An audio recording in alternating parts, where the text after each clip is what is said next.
युद्ध भूमि पर एक अजीब सा सन्नाटा था। वायु भारी थी, मानो स्वयं समय भी रुक गया हो। एक ओर तारकासुर अहंकार से दहकता, आंखों में घमंड की ज्वाला।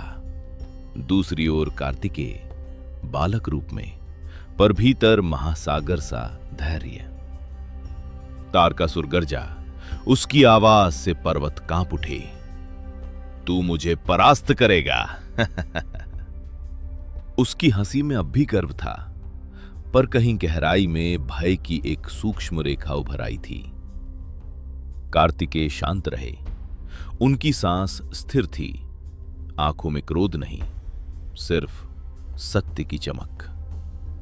उन्होंने क्षण भर नेत्र बंद किए, माता पार्वती का स्पर्श याद किया, पिता शिव की मौन दृष्टि अनुभव की। उनके भीतर भाव उमड़ा, ये युद्ध मेरे लिए नहीं, धर्म के लिए है। तारकासुर ने अग्नि का विकराल अस्त्र छोड़ा, आकाश लाल पड़ गया, देवताओं की धड़कनें तेज हो गईं, पार्वती के हाथ अनायास चुल गए। पर कार्तिकेय अडिग रहे। उन्होंने अपना शक्ति भाला उठाया। वह केवल धातु नहीं था, वह विश्वास था, वह संकल्प था। पहला टकराव हुआ, ऊर्जा की गर्जना से धरती कांप उठी, समुद्र उफान लेने लगे। तारकासुर क्रोध से पागल हो उठा। उसने अपने सारे मायावी अस्त्र छोड़ दिए। आकाश अंधकार से भर गया, पर कार्तिकेय के 6 मुख 6 दिशाओं पर दृष्टि रखे हुए थे। हर वार रोकते, हर भ्रम तोड़ते। देवताओं के हृदय में आशा लौटने लगी। अब तारकासुर थक रहा था, उसका बल घट रहा था, क्योंकि अहंकार अंततः स्वयं को ही जला देता है। अंतिम क्षण आया। तारकासुर ने अंतिम गर्जना की।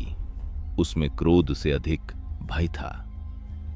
कार्तिकेय ने दृढ़ स्वर में कहा, अहंकार का अंत निश्चित है। उन्होंने भाला पूर्ण शक्ति से छोड़ा।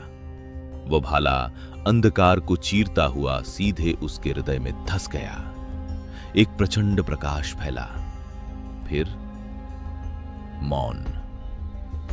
तारकासुर धरती पर गिर पड़ा। क्षण भर के लिए संपूर्ण सृष्टि स्थिर हो गई, और फिर आकाश से पुष्पवृष्टि होने लगी। देवताओं की जय ध्वनि गूंज उठी। इंद्र की आंखों में राहत थी, विष्णु की मुस्कान में संतोष। शिव ने कार्तिकेय को देखा। उनकी आंखों में वैराग्य नहीं, पिता का असीम प्रेम था। कार्तिकेय ने भाला झुका दिया, विजय में भी विनम्र। उन्होंने कहा, धर्म की रक्षा ही मेरा कर्तव्य है। उस दिन सृष्टि ने सीखा, शक्ति तभी महान है जब वह विनम्र हो, साहस तभी पवित्र है जब वो धर्म के लिए हो, और अहंकार चाहे कितना भी प्रबल हो, सत्य के आगे टिक नहीं सकता। हर हर महादेव।